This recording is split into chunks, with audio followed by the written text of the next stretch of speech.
الحمد لله الحمد لله الذي لم يلد ولم يولد ولم يكن له كفوا أحد. أشهد أن لا إله إلا الله وحده لا شريك له، وأشهد أن سيدنا ونبينا وشفيعنا وحبيبنا محمدا عبده ورسوله صلى الله عليه وعلى آله وأصحابه وبارك وسلم تسليما كثيرا كثيرا. أما بعد، أعوذ بالله من الشيطان الرجيم. بسم الله الرحمن الرحيم. يا أيها الذين آمنوا كتب عليكم الصيام كما كتب على الذين من قبلكم لعلكم تتقون. صدق الله العظيم. اللهم صل وسلم وبارك على سيدنا ومولانا محمد وعلى آله وأصحابه وأزواجه وذرياته وأهل بيته أجمعين.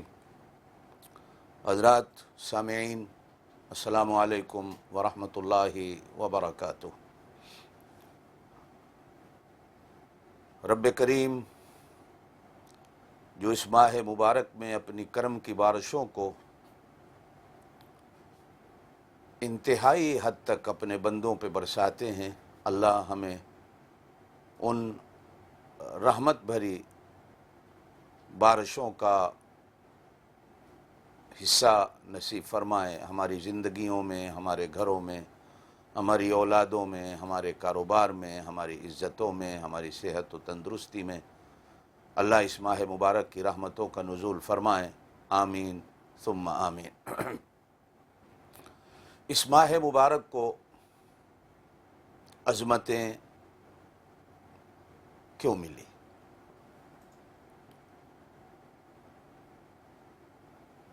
وہ کسی بھی مہینے کو متبرک بنانے والا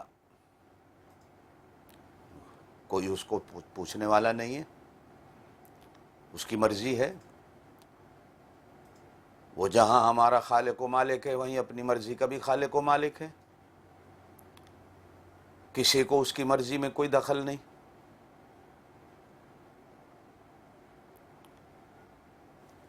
ایک 12 مہینوں میں سے مہینے کو مخصوص فرمایا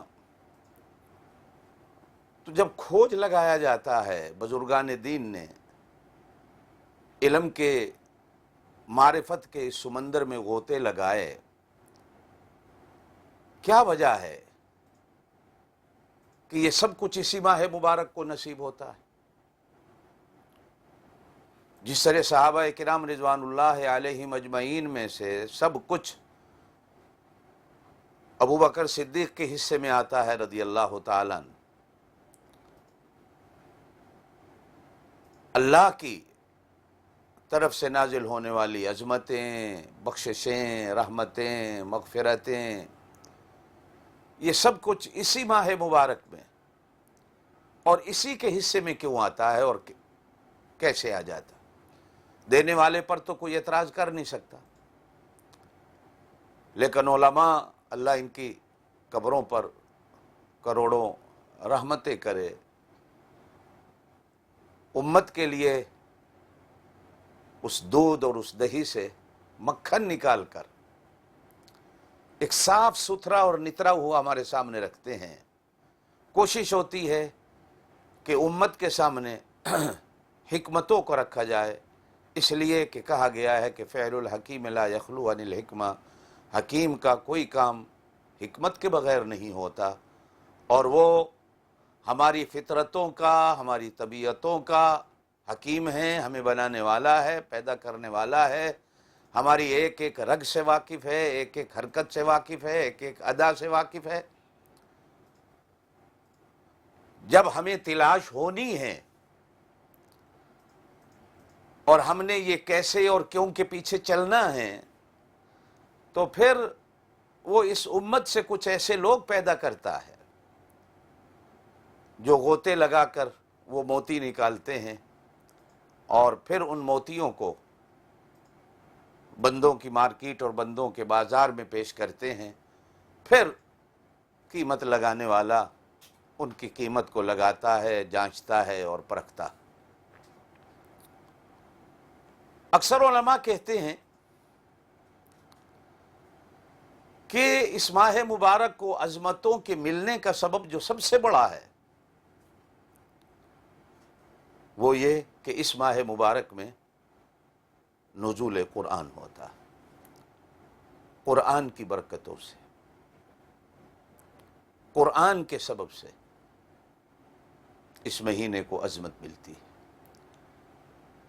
اسی پر جناب نبی کریم علیہ الصلوۃ والسلام کی ایک حدیث یاد آتی ہے۔ آپ صلی اللہ علیہ وسلم نے فرمایا، کتنی قومیں ہیں، کتنے لوگ ہیں جو قرآن سے رفعتیں حاصل کرتے ہیں، کتنی قوموں کی بلندیوں کا سبب قرآن بنتا ہے۔ اگر قوموں کی بلندیوں کا سبب قرآن کو قرار دیا جاتا ہے تو اس ماہ مبارک کی بلندی کا سبب بھی بے شک اور بے شک اللہ کا قرآن ہے۔ اس لیے کہ ارشاد خداوندی ہے، شہر رمضان الذی انزل فیہ القرآن، رمضان المبارک کے ساتھ مہینہ جڑا ہے اور اس مہینے کے ساتھ رمضان جڑا ہے، رمضان اور مہینے دونوں کے ساتھ نزول قرآن جڑا ہے، اور قرآن کے نزول ہی کے سبب یہ مہینہ ان رفعتوں کو، ان بلندیوں کو چھوتا ہے جو ہمارے وہم و گمان میں نہیں آ سکتی۔ آپ صلی اللہ علیہ وسلم نے ارشاد فرمایا کہ اس میں ایک رات ایسی آتی ہے جس ایک رات کی عبادت وہ 1000 مہینے کی عبادت سے افضل۔ 1000 مہینے کو بزرگان دین نے تقسیم کیا تو معلوم ہوا کہ 83 سال بنتے، گویا کہ ایک پوری زندگی ہے بندے کی۔ آج تو کوئی قسمت والا ہوتا ہے جو 80 سے اوپر چڑھتا ہے، ورنہ 60 70 50 سال کی زندگی ایسی بے اعتباری ہے کہ 20 22 سال میں بھی لے لیتی ہے، ختم ہو جاتی ہے۔ یہ ایک طرف پوری زندگی ہے اور ایک طرف اس ماہ مبارک کی ایک رات ہے،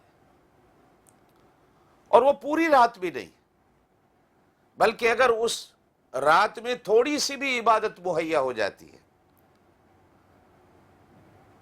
بلکہ رحمت دو جہاں صلی اللہ علیہ وسلم نے تو یہاں تک بھی ارشاد فرمایا کہ اگر کسی نے اس رات کی عشاء کی نماز جماعت سے پڑھ لی اور فجر کی نماز بھی اس کو جماعت سے نصیب ہو گئی تو وہ بھی ایسا ہے کہ گویا اس نے لیلۃ القدر کی عبادت کو پا لیا۔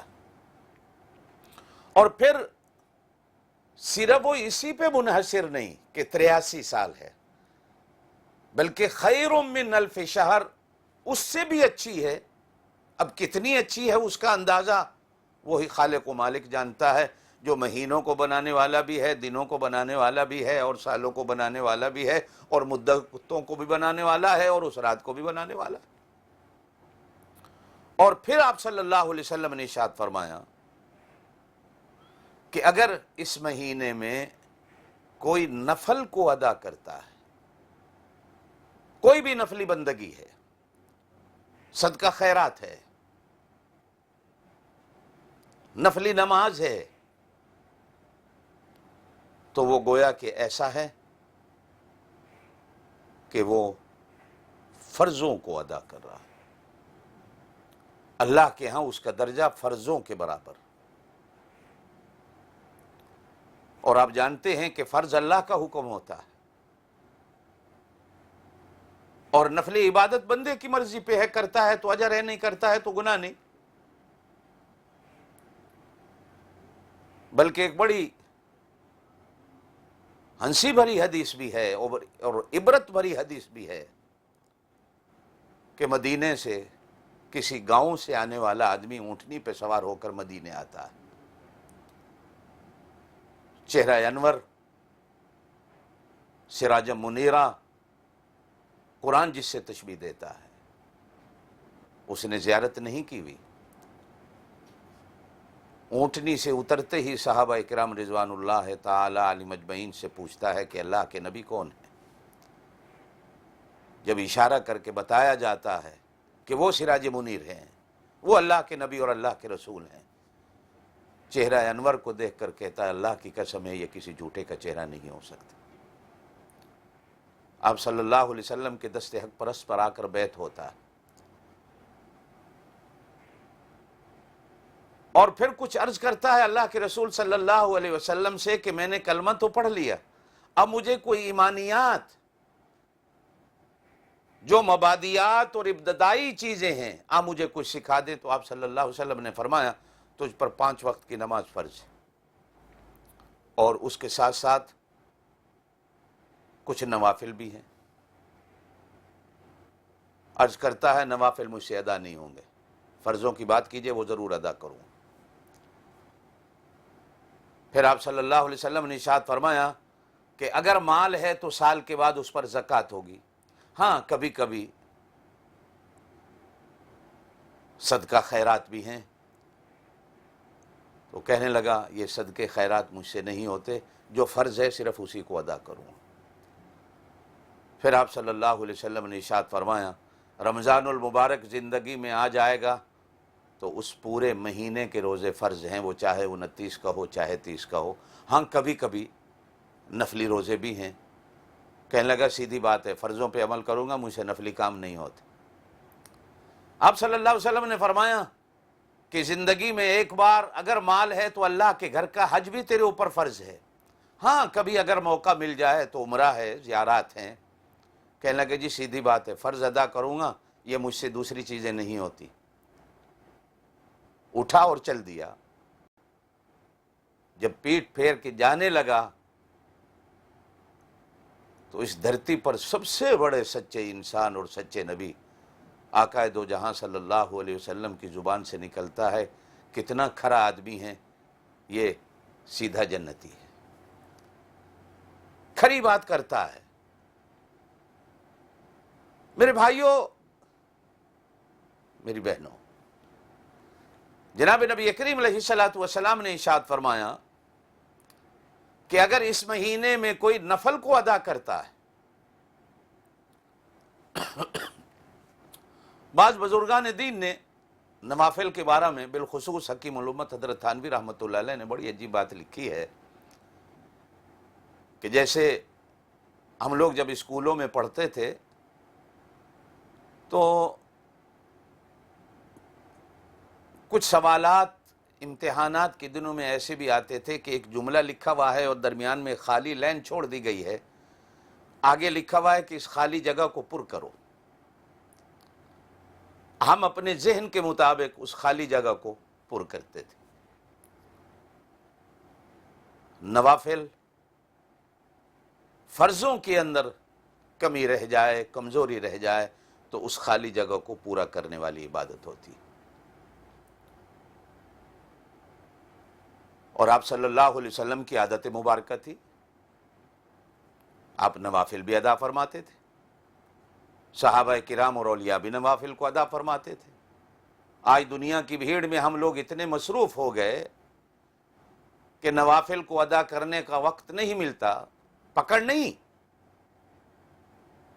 ضروری بھی نہیں، ادا کریں گے تو ثواب ہے۔ لیکن جناب نبی کریم علیہ الصلوۃ والسلام نے ارشاد فرمایا کہ اس ماہ مبارک میں اگر کوئی نوافل کی ادائیگی پابندی سے کرتا ہے تو نفل اللہ کے ہاں فرضوں کے برابر ہو جاتے ہیں، اور فرض اللہ کے حکم پر عمل کرنے کا نام ہوتا ہے۔ اور پھر آپ صلی اللہ علیہ وسلم نے ارشاد فرمایا کہ اگر کوئی اس مہینے میں فرض کو ادا کرتا ہے تو اللہ پاک 70 فرضوں کی ادائیگی کے برابر اس کو اجر اور ثواب دیتے ہیں۔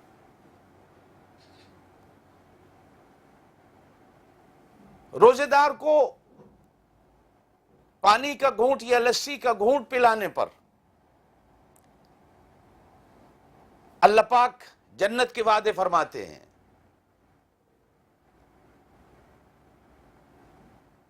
اس ماہ مبارک کی جب ان عظمتوں کو بندہ دیکھتا ہے،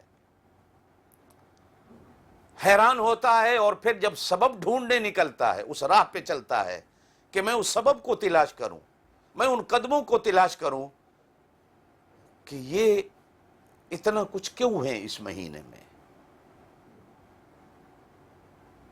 اچھا، ایک تو یہ ہے کہ اتنا کچھ کیوں ہے، اور کچھ جو دین اسلام سے بیزار لوگ ہیں ان کا نظریہ یہ ہے کہ یہ ایک مہینہ کھانے پینے سے چھٹی کرا کر گویا کہ اللہ پاک اپنے خزانوں کو بچاتے ہیں کہ کہیں میرا خزانہ ختم ہونے والا تو نہیں ہے، لہٰذا اس ایک مہینہ میں کمی کر دی جائے، لوڈ شیڈنگ کر دی جائے تاکہ کچھ خزانوں میں بچت ہو جائے۔ کچھ کا ذہن یہ ہے، اور قرآن و سنت کا ذہن، اور قرآن و سنت جو ہمارا ذہن بناتا ہے وہ یہ کہ اس مہینے میں ایک کے بدلے میں 70 ملتا ہے۔ وہ لوگ جو یہ سوچتے ہیں اور یہ کہتے ہیں کہ شاید خزانوں کی لوڈ شیڈنگ ہو رہی ہے، تو ان کی عقل بس یہی تک ہے، وہ یہ سمجھتے ہیں کہ شاید اللہ کے خزانے بہت تھوڑے ہیں، اور اللہ کے خزانوں میں بھی کمی ہو جاتی ہے۔ جب اس کی قدرت میں کمی نہیں، جب اس کے علم میں کمی نہیں، جب اس کی عطا میں کمی نہیں، تو اس کے خزانوں میں کمی کیسے ہو سکتی ہے؟ وہ تو خزانوں کا مالک و خالق ہے، وہ تو خزانوں کا پیدا کرنے والا ہے۔ اور بھائی، حکومتیں بھی جب چاہتی ہیں تو نئے نوٹ چھاپ کر مارکیٹ کے اندر وافر مقدار میں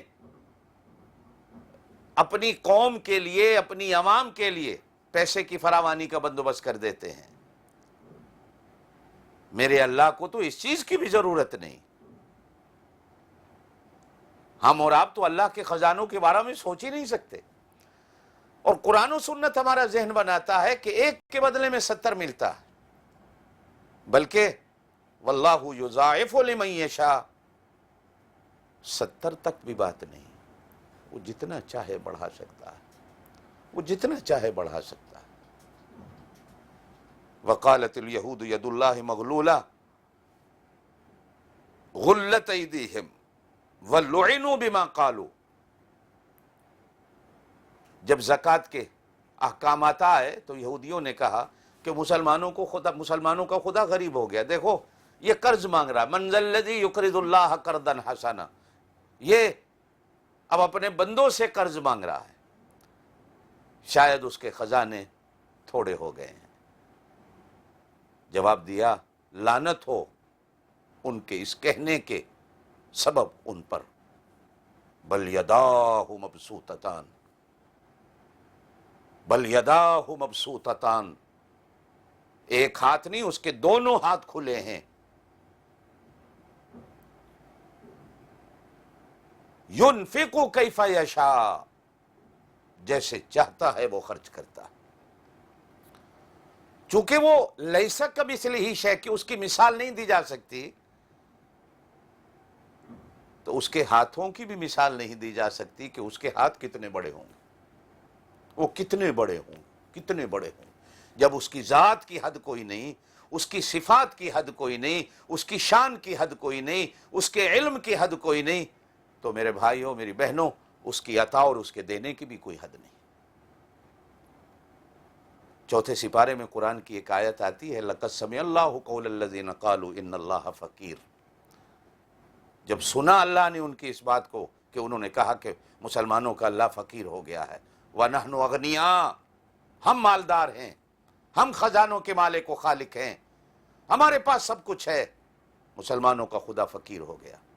مدینے کے کسی بھرے چوک کے اندر ایک یہودی بھرے مجمع میں کھڑا یہودیوں کے سامنے یہ بات کر رہا تھا، تو جناب صدیق اکبر رضی اللہ تعالیٰ عنہ جیسا شفیق اور مہربان انسان گزرتے ہوئے کانوں میں آواز پڑتی ہے، صبر نہ ہو سکا، اسٹیج پہ آ کر اس یہودی کہنے والے کے منہ پر ایسا زور سے تھپڑ مارا کہ وہ زمین پر رینگتا ہوا جا گرا۔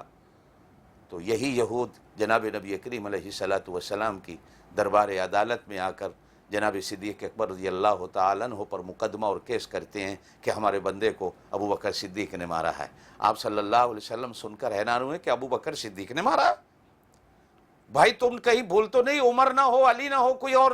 کہا نہیں، ابو بکر صدیق تھے، لہٰذا ہم اس کا بدلہ چاہتے۔ جناب نبی کریم علیہ السلام ابھی اسی گوناگو کی مصروفیت میں تھے کہ کیا ہو، قرآن پاک کی آیت اتری کہ جو کچھ ابو بکر صدیق نے کہا صحیح کا، جو کچھ کیا وہ صحیح کیا، کیونکہ ان کا کہنے والا کہہ رہا تھا کہ اللہ فقیر ہو گیا ہے، اللہ غریب ہو گیا ہے، وہ لوگوں سے مانگ رہا ہے۔ یہ اپنی اپنی ذہنیت۔ اور میں اگر ایک بات کہہ کے آگے چلوں، یہ ساری چیزیں توفیق خداوندی سے ہوتی ہیں۔ اللہ کسی کو سمجھنے کی توفیق دیتا ہے، اللہ کسی کو دیکھنے کی توفیق دیتا ہے، اور کبھی کبھی کسی سے اللہ پاک آنکھوں کے ہونے کے باوجود دیکھنے کی توفیق بھی چھین لیتا ہے، کانوں کے ہونے کے باوجود سننے کی توفیق بھی چھین لیتا ہے، زبان کے ہونے کے باوجود بولنے کی طاقت کو بھی چھین لیتا ہے، اور کبھی کبھی اللہ پاک زبان کے نہ ہونے کے باوجود بھی حق کی بات کہنے کی توفیق دے دیتا ہے، آنکھیں نہ ہونے کے باوجود بھی دیکھنے کی توفیق دے دیتا ہے۔ کتنے لوگ ایسے گزرے جن کی آنکھیں تو نہیں تھی، لیکن دل کی آنکھوں کو اللہ نے ایسا روشن کر رکھا تھا کہ وہ قرآن کے بھی عالم بنے، حدیث کے بھی عالم بنے، فقہ کے بھی عالم بنے، اور امت کے رہبر و رہنما بنے۔ یہ ساری چیزیں اسی مہینے کی جھولی میں کیوں آئیں؟ بس میں اسی پہ بات آج کرنا چاہوں گا۔ میں نے ایک بات کہی کہ جس طرح صحابہ کرام رضوان اللہ علیہم اجمعین میں سے بڑے بڑے صحابہ تھے، بڑے بڑے صحابہ تھے،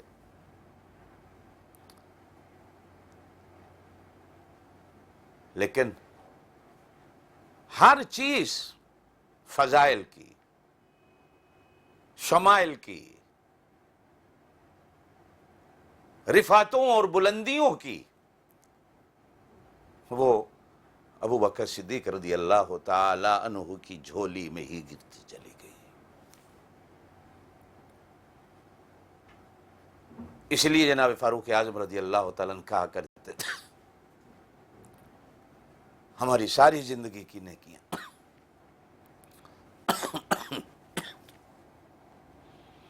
تیری ان 3 راتوں کا مقابلہ نہیں کر سکتی جو تو نے غار ثور میں جناب نبی کریم علیہ السلام کو گود میں سلا کر گزاری ہے۔ ان 3 راتوں میں سب کچھ سمیٹا ہے، سب کچھ سمیٹا۔ اس ماہ مبارک نے بھی اپنی گود میں قرآن کو لے کر سب کچھ سمیٹا۔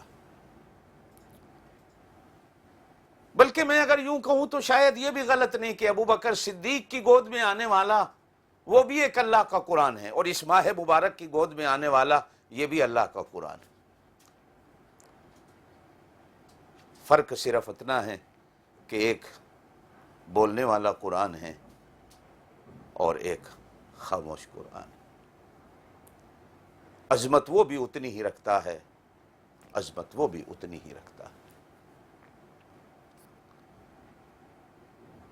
اس ماہ مبارک نے اپنی گود کے اندر قرآن کو سمیٹا، اور جو کلمے والا اس ماہ مبارک کو اپنی گود میں سمیٹتا ہے، جو کلمے والا اس ماہ مبارک میں آنے والے قرآن کو اپنی گود میں سمیٹتا ہے، وہ دنیا جہان کی نعمتوں کو اپنی گود میں سمیٹتا ہے۔ اس لیے کہ ان سے بڑی نعمتیں کیا ہیں؟ یہ میرے پاس قرآن ہے، یہ آپ کو نظر آ رہا ہے، یہ گتا ہے جو فیکٹریوں میں بنتا ہے، یہ کاغذ ہے جو فیکٹریوں میں بنتا ہے، یہ بھی کاغذ ہے جو فیکٹریوں میں بنتا ہے۔ یہ قرآن نہیں ہے، یہ کاغذ ہے۔ یہ گتا ہے، یہ قرآن نہیں ہے، یہ گتا ہے۔ قرآن یہ کالے حروف ہیں جو اس کاغذ پہ لکھے ہوئے ہیں، قرآن اسے کہا جاتا ہے۔ لیکن اللہ کی شان پہ قربان جائیے کہ اب یہ کاغذ بھی قرآن کہلاتا ہے اور یہ گتا بھی قرآن کہلاتا ہے. اس لیے کہ میں جب صبح اٹھ کر اس کی تلاوت کرتا ہوں تو پہلے میرے ہونٹوں اور میری آنکھوں کے ساتھ یہ گتا لگتا ہے، میں اسے چومتا ہوں. پھر یہ کاغذ لگتا ہے، میں اسے چومتا ہوں. پھر جا کر یہ حروف میری زبان پہ آتے ہیں. مثال دے کے میں آگے چلوں، ہماری مائیں بہنیں کپڑوں کی دکان پہ جاتی ہیں، دکان والے سے کپڑا لیتی ہیں اور پھر اٹھتے وقت اس سے کہتی ہیں کہ کوئی ٹکڑا، کوئی ٹوٹا کپڑے کا بچا ہوا ہو تو مجھے دے دو، میں نے قرآن کا غلاف بنانا ہے. تو وہ چھوٹے چھوٹے ٹکڑے نکالتا ہے جو بیکار ہوتے ہیں، کوئی قیمت نہیں ہوتی ان کی. وہ دکاندار ان کو ویسے ہی جھونگے میں اپنے ملازم سے کہتا ہے کہ ان کو ڈال کے دے دو، وہ ایسے ہی لتھڑے ہوئے ٹیڑھے میڑے پڑے ہوئے ہوتے ہیں اور وہ ان کو لپیٹ کر دے دیا جاتا ہے، لے جاؤ. اب وہ گھر میں جا کر ان کو دھوتی ہیں، ان کو استری کرتی ہیں، ان کو سیتی ہیں اور پھر قرآن کے ساتھ لگاتی ہیں. وہ بے قیمت کپڑا بھی پھر اتنا قیمتی بنتا ہے کہ وہ کپڑا بھی ہمارے ہونٹوں سے لگ کر، ہماری آنکھوں سے لگ کر ہمارے ہونٹوں کو بھی اور ہماری آنکھوں کو بھی نور دیتا ہے اور روشنی دیتا ہے. بے قیمت چیز تھی، قرآن سے جڑتا ہے. میری بہنوں، میرے بھائیوں، سننے والوں، ایک بات کہوں، اگر ایک بے قیمت کپڑا قرآن کے ساتھ لگنے سے اتنا قیمتی ہو جاتا ہے کہ وہ میری آنکھوں کا نور بنتا ہے، میرے دل کا سرور بنتا ہے. ایک فیکٹری میں بننے والا گتا اتنا نور والا ہو جاتا ہے، ایک فیکٹری میں بننے والا کاغذ اتنا نور والا ہو جاتا ہے کہ ہر مسلمان اسے چومنا عبادت، فخر، نور سمجھتا ہے. اگر آپ اور میں، جن کو بنانے والے نے بھی بہترین بنایا ہے، بے قیمت نہیں بنایا، یاد رکھیے گا، قرآن میں کئی جگہ آتا ہے کہ ہم نے تمہیں کو بے قیمت نہیں بنایا کہ تم بے قیمت ہو. تمہارے بنانے پر 9 مہینے ہم نے اپنی قدرت کی کاریگری کی ہے. ہم نے تو جن چیزوں کو کن کہہ کے بنایا وہ بھی تمہارے لیے بنائی ہیں. ہم تمہیں بھی کن کہہ کے بنا سکتے تھے، لیکن نہیں، 9 مہینے تمہارے بنانے پر ہم نے قدرت کی کاریگری کی ہے. هو الذی یصورکم فی الارحام کیف یشاء. پھر ماؤں کے کوکھوں اور پیٹوں میں ہم نے تمہاری اپنی سوچ کے مطابق تصویریں بنائی ہیں. یا ایھا الانسان، اے انسان، ما غرک بربک الکریم. کتنا پیار بھرا خطاب ہے. کس چیز نے تجھے رب کریم سے بہکا دیا؟ اس کرم کرنے والے سے جس نے تیرے اوپر اتنا کرم کیا کہ الذی خلقک، اس نے تجھے پیدا کیا، فسواک، تجھے جوڑ کے پیدا کیا، فعدلک، انصاف کے ساتھ پیدا کیا، فی ای صورت ما شاء رکبک، پھر جس تصویر پہ چاہا. بلکہ کہیں تو کہا گیا خلقت بیدی، میں نے اپنے ہاتھوں سے تجھے بنایا. فنفخت فیہ من روحی، اپنی روح تیرے اندر پھونکی، اپنی روح تیرے اندر پھونکی. میں اور آپ اگر قرآن کے ساتھ دوستی لگا لیں، گتا دوستی لگاتا ہے قیمتی بن جاتا ہے، بے قیمت کپڑا دوستی لگاتا ہے قیمتی بن جاتا ہے، ایک فیکٹری سے بننے والا کاغذ دوستی لگاتا ہے تو قیمتی بن جاتا ہے. آپ اور میں جو پہلے ہی بڑے قیمتی ہیں، اگر اس کے ساتھ دوستی لگا لیں تو ہماری قیمت کیا ہوگی اور کتنی ہوگی.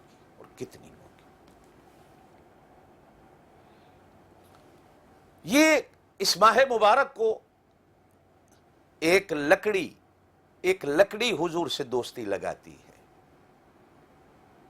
اور وہ فراق نبی میں روتی ہے. تو حضور صلی اللہ علیہ وسلم اسے خوشخبری دیتے ہیں کہ اللہ پاک تجھے قیامت والے دن انسان بنا کر جنت میں داخل کر دے گا۔ ایک کتا ناپاک جانور کچھ دن اللہ کے نیک بندوں کی صحبت کو اختیار کرتا ہے، وہ کتا بھی جنت میں داخل کر دیا۔ کبھی قرآن پاک کی اس آیت پہ غور کریں ہم بیٹھ کر، کہاں جنت؟ بھائی جو انبیاء کا مسکن ہے، جو اللہ کی رحمتوں کا مرکز ہے، اللہ کے فضل و کرم کا مرکز ہے، جس میں جانے والوں پر ہمیشہ اللہ کے سلام ہوں گے اور اللہ کے فرشتوں کے سلام ہوں گے، سلام علیکم۔ اور سورہ یاسین میں فرمایا گیا سلام قولا من رب الرحیم۔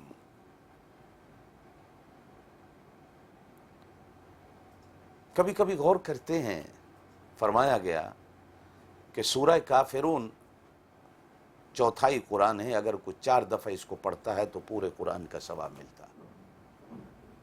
سورہ اخلاص تہائی قرآن ہے، اگر کوئی 3 دفعہ پڑھتا ہے تو پورے قرآن کا ثواب ملتا ہے۔ سورہ زلزال نصف قرآن ہے، اگر کوئی 2 دفعہ پڑھتا ہے تو اسے پورے قرآن کا ثواب ملتا ہے۔ اور سورہ یاسین کے بارے میں کہا گیا، ایک جگہ فرمایا کہ 1 دفعہ پڑھتا ہے تو پورے قرآن کا ثواب ہے، اور ایک جگہ فرمایا گیا 1 دفعہ پڑھتا ہے تو 28 قرآن کا ثواب ہے، 28 قرآن کا ثواب ہے۔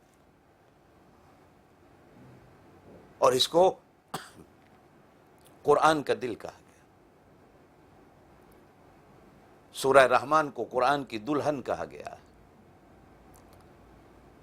کہ جس طرح آپ اور میں دلہن کو میک اپ سے اور کپڑوں سے اور زیورات سے سجاتے ہیں، اللہ پاک نے سورہ رحمان کو فَبِأَيِّ آلَاءِ رَبِّكُمَا تُكَذِّبَانِ کے میک اپ سے سجایا۔ اللہ نے اس سے اس کو خوبصورت کیا۔ سلام قولا من رب الرحیم۔ ناپاک جس کی کوئی قدر و قیمت نہیں، کوئی ویلیو نہیں، حتیٰ کہ فرمایا گیا جس گھر میں کتا ہو اس گھر کے اندر رحمت کے فرشتے بھی نہیں آتے۔ گیلا کتا قریب سے گزر جائے، کپڑوں کو لگ جائے تو کپڑے پلیت ہو جاتے،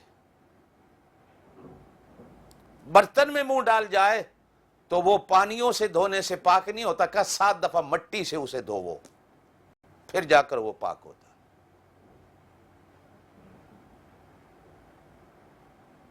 وہ کتا بھی چند دن اللہ کے بندوں کے ساتھ چلتا ہے تو وہ کتا بھی جنت میں چلا جائے گا۔ آپ اور میں یہ دنیا کے کتے ہیں۔ یہ بات بھی حضور صلی اللہ علیہ وسلم نے فرمائی، دنیا ملونہ، دنیا ملونہ، اور اس کے طلب کرنے والے کتے ہیں۔ کتا ہی حرام چیز کی طرف دوڑتا ہے۔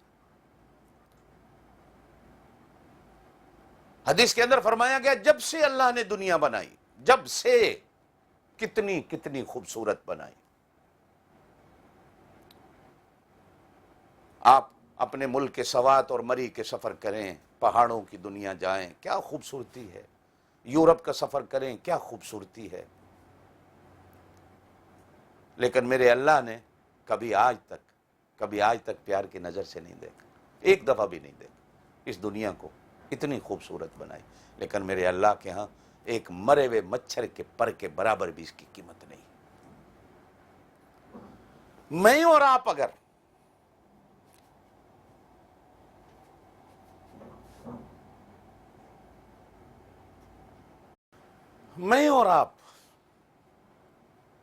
یہ دنیا کے طلبگار اور دنیا کے کتے اگر قرآن سے دوستی لگا لیں تو پھر سوچئے جس بنانے والے نے ہمیں اپنے قدرت کے ہاتھوں سے بنایا ہے، ہمیں پھر وہ کیا دے گا اور کیا ملے گا۔ جس طرح آسمان اپنے اندر ستارے رکھتا ہے، زمین اپنے اندر ہریالی، پھل اور فروٹ رکھتی ہے، یہ مہینہ اپنے اندر قرآن کی آیتوں کی ستارے، قرآن کے حروف جو ستاروں کی سے بھی زیادہ چمک رکھتے ہیں وہ رکھتا ہے۔ قرآن کی وجہ سے اللہ پاک نے اس مہینے کو وہ عظمت نصیب فرمائی، باقی 11 مہینے دیکھتے رہ گئے، یہی لینے والا سب کچھ لے گئے۔ جس طرح صحابہ کرام رضوان اللہ تعالی علیہم اجمعین میں سے سب کچھ ابو بکر سے، لوگ تو خلافت کی بات کرتے ہیں، بلکہ ہم تو ان سے کہتے ہیں کہ بھائی وہ تو ہجرت کی رات نبوت کو بھی لے گیا، تم خلافت پہ روتے رہو، خلافت لے گیا، خلافت لے گیا، اب اس پر بھی ماتم کرو کہ وہ نبوت بھی لے گیا، اور ایسی لے گیا کہ آج تک مدینے سے واپس نہیں آیا، وہی در نبوت میں سو گیا، وہی خانہ نبوت میں سو گیا، سب کچھ سمیٹ کر، اور آج بھی وہ سمیٹ رہا ہے، آج بھی وہ سب کچھ سمیٹ رہا، وہ آج بھی نور کا اور رحمتوں کا بجلی گھر ہے اور وہی سمیٹ رہا۔ آئیے قرآن کے ورقوں سے دوستی لگائیں۔ ان ھذا القرآن یہدی للتی ہی اقوم۔ جس طرح نبی قوموں کے لیے ہادی و مہدی ہوتے ہیں، قرآن بھی قوموں کے لیے ہادی اور مہدی ہوتا ہے۔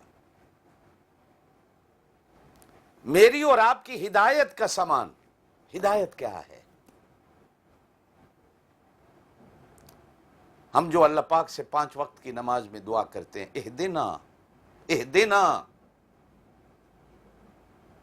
الصراط المستقیم، ہمیں سیدھے راستے پر چلا، دکھا دکھا، ہم اندھے ہیں، ہمارا ہاتھ پکڑ کے ہمیں دکھا سیدھا راستہ کیا ہے، اور وہ ہمارا ہاتھ پکڑ کر جناب نبی کریم علیہ الصلوۃ والسلام کے ہاتھوں میں دے کر، قرآن کے ہاتھوں میں دے کر کہتا ہے کہ یہ صراط مستقیم۔ وَكُنْتُمْ عَلَى شَفَا حُفْرَةٍ مِّنَ النَّارِ فَأَنْقَذَكُم مِّنْهَا كَذَلِكَ يُبَيِّنُ اللَّهُ لَكُمْ آيَاتِهِ لَعَلَّكُمْ تَهْتَدُونَ۔ تم سارے جہنم کے گڑھے پہ کھڑے تھے، ممکن تھا کہ تم سارے جہنم کے گڑھے میں گر جاتے، میں نے اپنا نبی بھیج کر، اپنا محبوب بھیج کر، اپنا رسول بھیج کر تمہیں اس جہنم کے گڑھے میں گرنے سے ایسے بچایا کہ میرے نبی نے تمہارے ہاتھوں کو اپنے ہاتھوں میں لیا، تمہارے کندھوں کو پکڑا، تمہارے دامنوں کو پکڑا، تمہارے جسموں کو پکڑا، اور میرے نبی نے تمہیں اس جہنم کے گڑھے میں گرنے سے بچایا۔ قرآن اور ذات نبوت صلی اللہ علیہ وسلم ہمیں جہنم کے گڑھوں میں گرنے سے بچانے والی چیز ہے، جو اس ماہ مبارک میں اللہ پاک نے ہمیں نصیب فرمایا۔ حدیث میں آتا ہے کہ ہر رمضان المبارک میں جناب جبرائیل امین علیہ الصلوۃ والسلام جناب نبی کریم علیہ الصلوۃ والسلام کے پاس تشریف لاتے اور قرآن پاک کا دور ہوتا، جبریل آپ کو سناتے اور حضور صلی اللہ علیہ وسلم جبریل کو سناتے۔ ایک تو یہ پڑھنے پڑھانے کا دور، امت کو بتایا گیا کہ یہ مہینہ قرآن کا۔ نمبر 2، وہ گویا کہ ہر سال آ کر رمضان المبارک میں سن کر تصدیق کرتا ہے، وہی ہے جو کچھ میں دے گیا تھا، اس میں رد و بدل تو نہیں ہوا نا؟ یہ ان قوموں کے چہروں پر تھپڑ ہے جو قومیں کہتی ہیں رد و بدل ہوا۔ لانے والا ہر سال کے بعد آ کر سن کر تصدیق کرتا ہے، سنا کر تصدیق کراتا ہے کہ جو کچھ میں لایا وہی ہے، زبر و زیر کے اندر تو فرق نہیں آیا، مد و جزم کے اندر تو فرق نہیں آیا، حرکات و سکنات میں تو فرق نہیں آیا، آیات تو آگے پیچھے نہیں ہو گئیں۔ لانے والا بھی اور جس کے قلب اطہر پر اترتا ہے وہ بھی دونوں گواہی دیتے ہیں۔ معلوم ہوتا ہے کہ جبریل کو بھی قرآن پڑھنے کا شوق ہے، اور قرآن سننے کا شوق. حضور صلی اللہ علیہ وسلم کو بھی قرآن پڑھنے کا شوق ہے اور سننے کا شوق ہے. میرے بھائیوں میری بہنوں، صرف یہ نہیں بلکہ وہ جو عرش والا ہے نا، جو صاحب کلام اور صاحب کتاب ہے، جس کی یہ کلام ہے، وہ بھی پڑھتا ہے، وہ بھی سنتا ہے.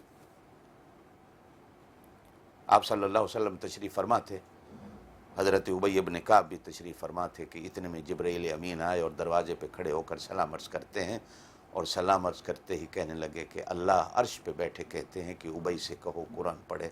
آج اللہ پاک ابی کی تلاوت سننا چاہتے ہیں. جناب نبی کریم علیہ الصلوۃ والسلام نے حضرت ابی ابن کعب سے جب یہ بات کہی کہ اللہ تمہارا قرآن سننا چاہتے ہیں، جبریل کھڑے ہیں، تو پلٹ کر حیران ہو کر پھر پوچھتے ہیں کیا اللہ نے میرا نام لیا ہے؟ تو جبریل کہتے ہیں کہ ہاں اللہ نے آپ کا نام لیا.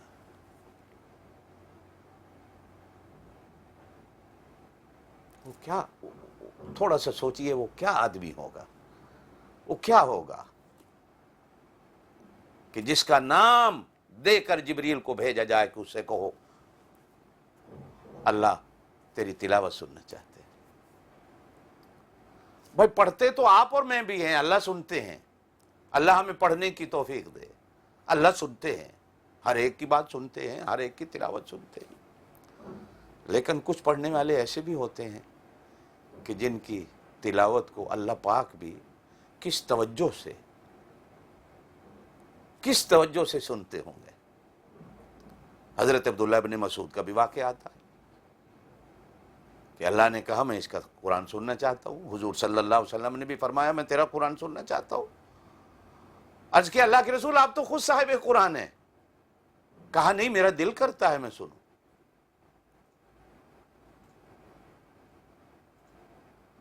تو صحابہ کرام سے حضور صلی اللہ علیہ وسلم بھی سنتے تھے. تلک آیات اللہ نتلوہا علیک بالحق. اللہ کہتے ہیں یہ حق اور سچ کی آیات ہیں، ہم بھی تلاوت کرتے ہیں.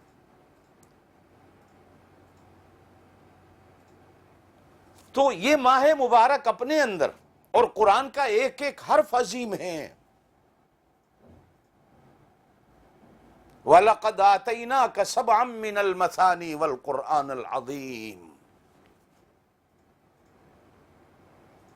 اس کی عظمتیں تو آسمانوں سے بھی بڑی ہیں، زمینوں سے بھی بڑی ہیں، سورج چاند ستارے سے بھی بڑی ہیں. یہ وہ عظمتیں رکھتا ہے اللہ کا قرآن. اور صدقے جائیں کہ اس قرآن نے ان عظمتوں کو اپنے اندر سمویا ہے. اسی لیے کہا جاتا ہے یہ قرآن کا مہینہ. اور اسی لیے حضور پاک صلی اللہ علیہ وسلم نے ایک جگہ ارشاد فرمایا کہ رمضان اور قرآن یہ دونوں قیامت والے دن بندے کے حق میں شفاعت کرنے والے ہوں. قرآن بھی شفاعت کرنے والا ہوگا، رمضان بھی شفاعت کرنے والا ہوگا. یہ دونوں کا عجیب جوڑ ہے کہ رمضان المبارک نے اپنے اندر قرآن کو سمویا ہے اور قرآن نے اپنے لیے رمضان المبارک کے مہینے کو منتخب کیا.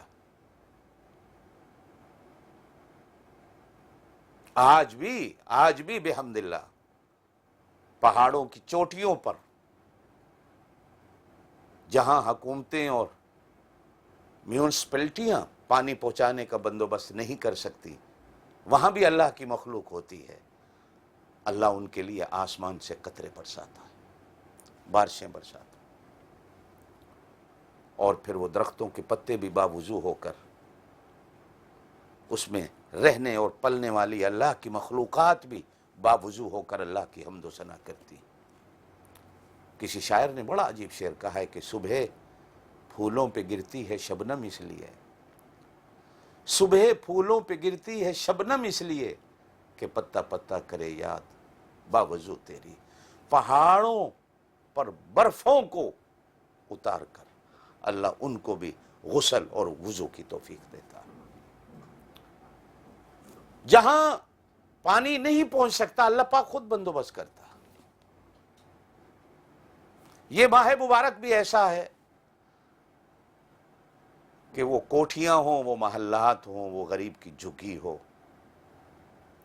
وہ چارپائی پر جھگی کے بغیر رہنے والا مزدور ہو، کہیں نہ کہیں اس مہینے بحمد اللہ اللہ کے قرآن کی تلاوت کی آواز آتی ہے۔ ان کوٹھیوں سے بھی آتی ہے جہاں گھنگریوں کی چھنکار ہوتی ہے، جہاں موسیقی کے رسیا ہوتے ہیں۔ اللہ پاک ان کو بھی توفیق دیتا ہے، وہ بھی اللہ کا قرآن پڑھتے ہیں۔ مزدور سارا دن مزدوری کرنے والا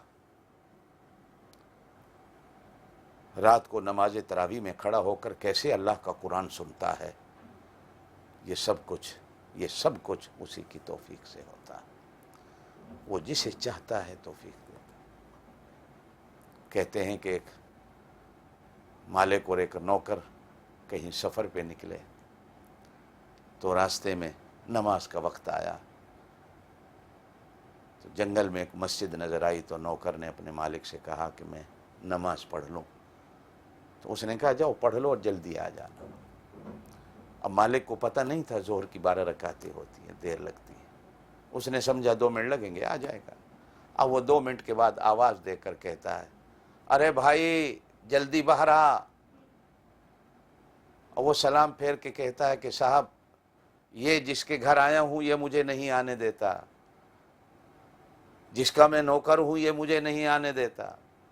باہر سے مالک کہتا ہے نوکر تو میرا ہے، میرے گھر میں رہتا ہے، میری روٹی کھاتا ہے، کس کے گھر آیا جو آنے نہیں دیتا؟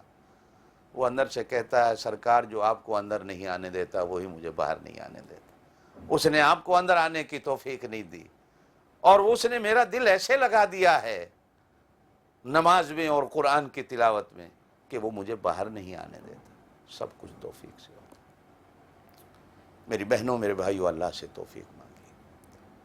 ایک حدیث کا ٹکڑا میں ہمیشہ کہا کرتا ہوں، سونے کے ڈھیر بھی میرے پاک نبی صلی اللہ علیہ وسلم کی زبان سے نکلے ہوئے کلمات کی قیمت نہیں ہوتے۔ فرمایا جب کوئی بندہ اللہ کے گھر میں آ کر کہتا ہے کہ اللہ میں تیری توفیق سے آیا ہوں، تو توفیق نہ دیتا تو میں کیسے آتا؟ تو اللہ پاک آواز دے کے کہتا ہے میرا بندہ یہ تو خود چل کے آیا ہے، دکان تو نے خود بند کی ہے، دفتر سے تو خود آیا ہے، تو خود چل کے آیا ہے، تو نے وضو کیا ہے، نماز کی نیت سے آیا ہے، تو خود چل کے آیا ہے۔ اور اگر کوئی بندہ آ کر یوں کہتا ہے کہ میں چل کے آیا ہوں تیرے گھر میں، میری اس دعا کو قبول فرما، تو اللہ کہتے ہیں ظالم کیوں جھوٹ بولتا ہے؟ میری توفیق نہ ہوتی تو کیسے آتا؟ میں نے توفیق دی ہے تو چل کے میرے گھر آیا۔ تیرے گھر میں کوئی تیری مرضی کے بغیر نہیں آ سکتا، تو میرے گھر میں میری مرضی کے بغیر تو کیسے آیا؟ میں نے توفیق دی ہے تو آیا۔ وہاں توفیق کے مسائل بدل جاتے ہیں۔ یہ ماہ مبارک عظمتوں بھرا، جس کو وہ توفیق دیتا ہے اس کو نصیب ہوتا ہے۔ اور اس ماہ مبارک میں آنے والے قرآن کی دوستی بھی وہ جس کو توفیق دیتا ہے اسی کو ملتی ہے۔ آپ صلی اللہ علیہ وسلم نے ارشاد فرمایا جہاں یہ شفاعت کرنے والا ہے، قرآن سے بڑا دوستی کو نبھانے والا بھی کوئی نہیں۔ یہ دنیا کے دوست، یہ دنیا کی یاریاں تو بھائیو جھوٹی ہیں۔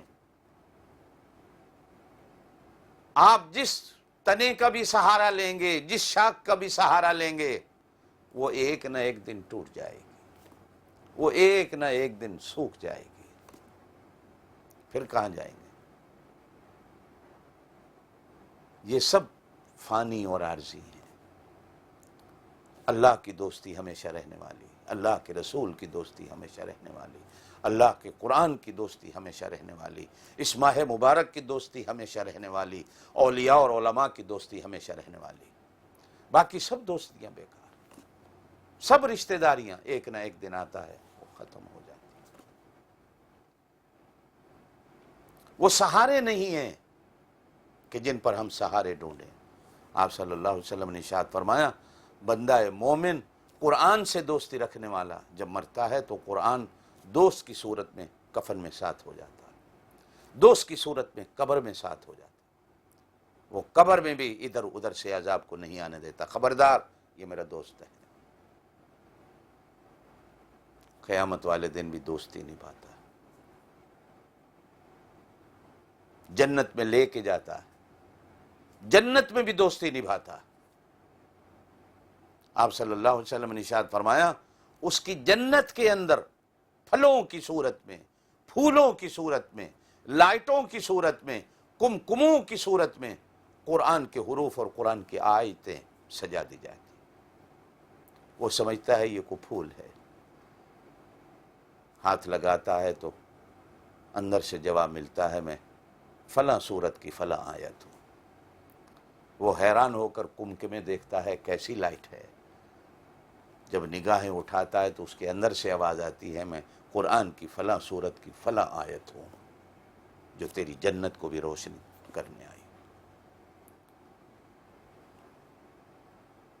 قرآن ایسی دوستی نبھانے والا۔ آخر میں ایک بات کہتا چلوں، سورہ ملک، تبارک الذی بیدہ الملک، حضور پاک صلی اللہ علیہ وسلم نے ارشاد فرمایا رات کو بندہ مومن کو چاہیے کہ پڑھ کر سونے کی عادت ڈالے۔ سورہ ملک رات کو سونے سے پہلے پڑھنے کی عادت تم بنا لو، یہ سورت قبر کے اندر عذاب قبر سے تمہیں بچانے کے لیے حاضر ہو جائے، اوپر سے، نیچے سے، دائیں سے، بائیں سے، آگے سے، پیچھے سے، ہر طرف سے یہ دیوار بن کر عذاب کے سامنے کھڑی ہو جائے گی۔ غور کرنے سے معلوم ہوا کہ یہ ساری عظمتیں اس مہینے کی جھولی میں کیوں آئیں، باقی مہینوں کے حصے میں کیوں نہیں آئیں؟ تو معلوم ہوا بزرگان دین کے اقوال سے، علم کے سمندر میں غوطے لگانے والے ان غوطے خور علماء کے افکار سے، نظریات سے اور ان کی باتوں سے کہ بھائی وجوہات جب ڈھونڈی گئیں تو سب سے بڑی وجہ یہ ملی کہ اس مہینے کو اللہ نے قرآن دیا۔ شہر رمضان الذی انزل فیہ القرآن، آگے ہے ھدی للناس۔ یہ دونوں چیزیں، مہینہ بھی اور قرآن بھی، لوگوں کے لیے ہدایت،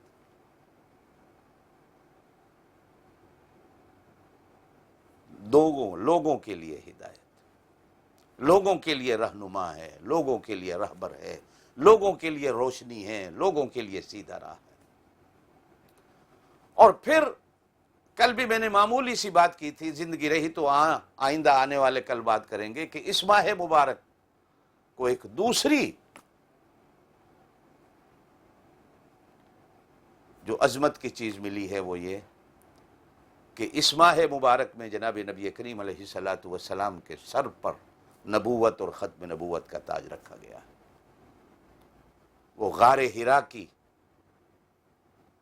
وادی کو، ان پتھروں کو اس ماہ مبارک میں اللہ پاک جہاں قرآن کے نزول کے لیے منتخب کرتے ہیں اور وہ پتھر بھی نور والے ہو جاتے ہیں، تو ان پتھروں میں اور اس غار میں بیٹھے ہوئے جناب محمد ابن عبداللہ کے سر پر تاج نبوت رکھ کر ان کو محمد الرسول اللہ صلی اللہ علیہ وسلم بنایا جاتا ہے، اور آپ کو یہ خطاب ملتا ہے، اور یہ خطاب بھی اس ماہ مبارک میں ملتا ہے، جہاں آپ کو روزے دار ہونے کا خطاب، اللہ کی لقاء اور اللہ کی ملاقات کرنے والوں کا خطاب، جنتی ہونے کا خطاب، اور اللہ کی ہر مخلوق کی دعاؤں کو حاصل کرنے کا خطاب، اور روزے دار کے منہ سے معدہ خالی ہونے کے سبب وہ نکلنے والی سمیل کو اللہ کے ہاں مشک و عنبر سے بھی زیادہ محبوب بنانے والا خطاب، یہ ہمارے خطاب تو سارے اس ایک خطاب کے مرہون منت ہیں، اسی کے صدقے ہیں جو اس غار کے اندر آمنہ کے لال صلی اللہ علیہ وسلم کو محمد الرسول اللہ کہہ کر خطاب دیا جاتا ہے کہ محمد صلی اللہ علیہ وسلم اللہ کے رسول. پھر وہ ایک کائنات کا رخ بدلتا ہے. پھر وہ سورج کی روشنی وہ پہلے والی نہیں رہتی، پھر چاند کی بھی وہ روشنی پہلے والی نہیں رہتی، مکے کی گلیاں بھی پہلے والی نہیں رہتی. سیدہ خدیجۃ الکبریٰ رضی اللہ تعالیٰ عنہ کا حال بھی وہ پہلے والا نہیں ہوتا. پھر ان کی زبان سے بھی وہ چیزیں نکلتی ہیں جو ایک وفادار بیوی کی زبان ہی سے نکلتی، اسی کی زبان سے ہی نکل سکتی ہے کہ آپ تو یتیموں کے سروں پہ ہاتھ رکھنے والے ہیں، آپ تو غریبوں کے کام آنے والے ہیں، آپ تو بے کسوں کے کام آنے والے ہیں. بھلا یہ کیسے ہو سکتا ہے کہ اللہ آپ کو ضائع کر دے؟ یقیناً یہ کوئی بڑی چیز ہے جو آج آپ کو غار ہرا سے اللہ پاک کی طرف سے عطا کی گئی ہے. اور پھر ورقہ بن نوفل کی زبان سے بھی وہ جملے نکلتے ہیں کہ شاید یہ وہی چیز ہے جو کبھی موسیٰ کو دی گئی تھی، یہ وہی چیز ہے جو جبل طور پر جا کر موسیٰ کو ملی، آپ کو غار ہرا میں ملی. کاش کہ میری زندگی میں وہ موقع آئے کہ جس دن آپ اعلان کریں اور اس اعلان پر لبیک کہنے والا میں ہوں. زندگی وفا نہیں کرتی لیکن تصدیق کر جاتی.